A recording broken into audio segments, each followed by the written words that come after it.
right, page 3. Would you ever let somebody walk out of the dealership after a test drive, after they say, hey, I like the way this car drives, without asking them to buy a vehicle? Would you guys ever do that? No.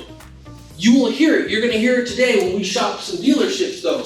You could call a dealership and you could say, hey, I was wondering if you still have that 2021 HR Sport.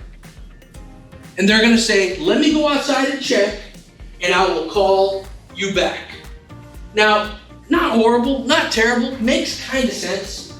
But why would you ever hang up the phone to call somebody back, to get their voicemail, to give them time to think about it, to make the process longer? Just take the appointment right now. Never hang up the phone without asking for a what? An appointment. You never ever want to hang up.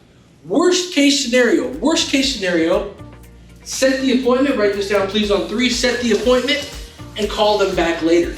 It is okay to set the appointment and then call them back later. If the car is sold, you can call them back.